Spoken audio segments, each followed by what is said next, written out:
لیکن آج کچھ مختلف تھا۔ ارمان اپنے مخصوص انداز میں مسکراتا ہوا اندر داخل ہوا تو ہاتھ میں سفید گلابوں کا ایک خوبصورت گلدستہ اور دھیرے دھیرے کندھوں سے بیٹھ کے نزدیک آیا۔ دھرے شیوار نے سر اٹھا کر دیکھا، وہ ایک نرم سی مسکراہٹ اس کے لبوں پر بکھر گئی۔ یہ آپ کے لیے میڈم۔ ارمان نے قدم آگے بڑھایا، گلدستہ اس کی طرف بڑھایا۔ دینے کی کوئی خاص وجہ؟ دھرے شیوار نے گلاب لیے، اس کی خوشبو محسوس کی اور نظریں جھکا لیں۔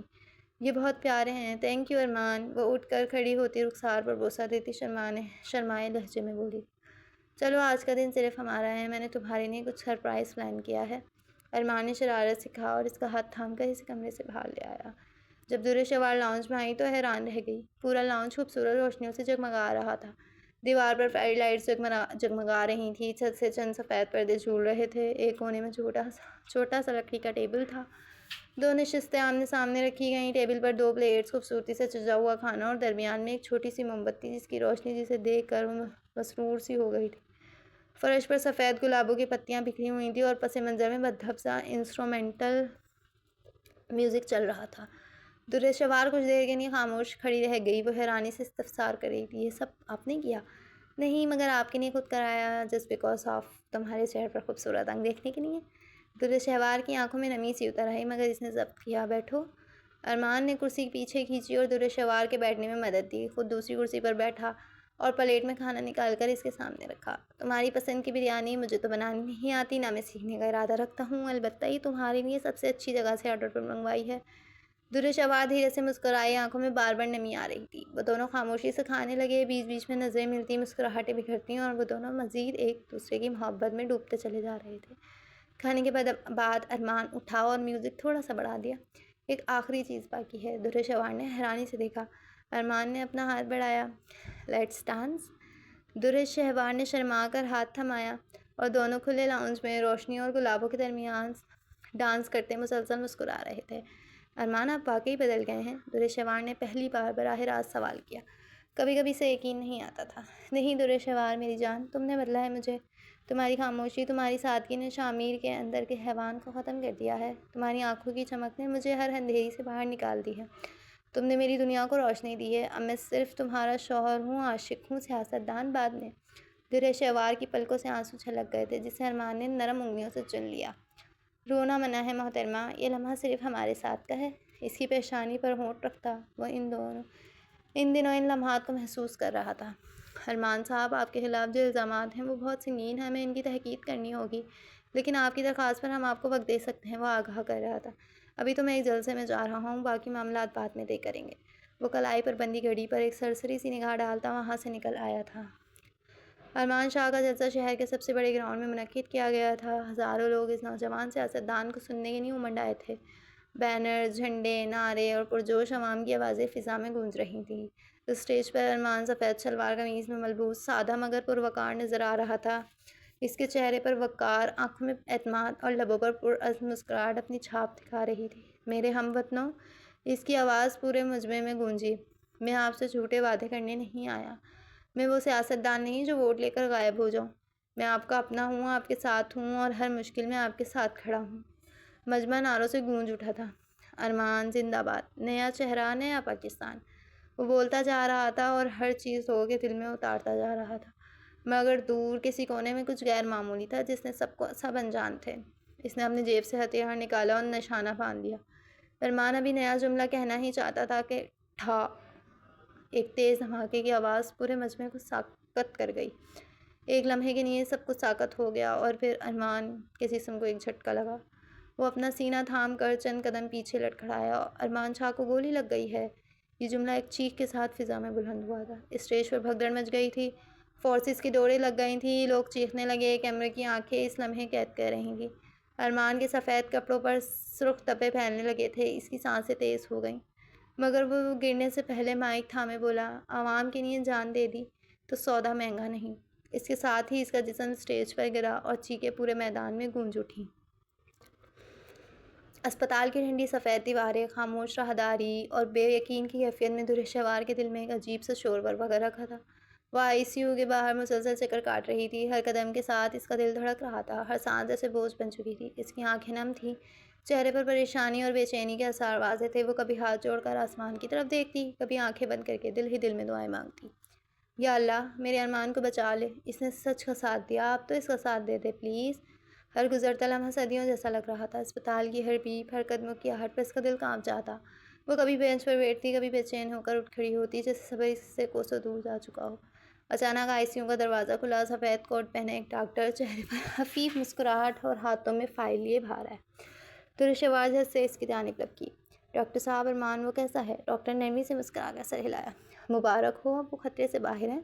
گولی نے اہم حصہ چھوا ضرور تھا، مگر ہم نے وقت پر اسے سنبھال لیا۔ اب وہ ہوش میں آئے گا، تھوڑی دیر میں آپ لوگ ملاقات بھی کر سکیں گے۔ درش کی آنکھوں سے آنسو بہنے لگے، مگر اس میں آنسو کم کے نہیں تھے، شکر کے تھے۔ وہ بے اختیار سجدے میں جھک گئی۔ شکر یا اللہ، تیرا لاکھ لاکھ شکر۔ لبوں پر ایک سکون بھری مسکراہٹ آئی اور وہ ہولے ہولے چل دی۔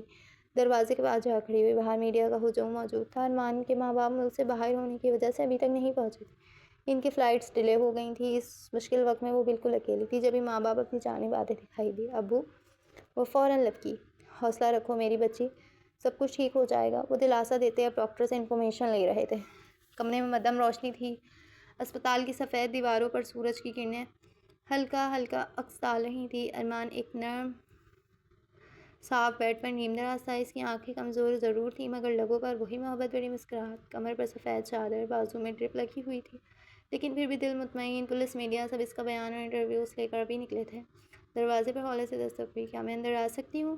یہ درش کی دھیمی سہمی سی آواز تھی۔ یہ ارمان کے لبوں پر مسکراہٹ اگلی۔ درش، دروازہ کھلا ہے، آ جاؤ۔ درش آہستہ قدموں سے اندر داخل ہوئی۔ اس کے ہاتھ میں پھولوں کا گلدستہ تھا اور آنکھیں مسلسل رونے کے باعث سرخ ہو رہی تھیں۔ جیسے ہی اس نے ارمان کو ہوش میں دیکھا، وہ پھول ایک طرف کو رکھتی قریب آئی اور بنا کچھ کہے اس کے ہاتھوں کو تھام کر بچوں کی طرح رونے لگی۔ میں نے سوچا تم۔ ارمان نے اس کے ہاتھ کو اپنی گرفت میں لیا اور نرمی سے بولا، شش درش، میں کہیں نہیں جا رہا۔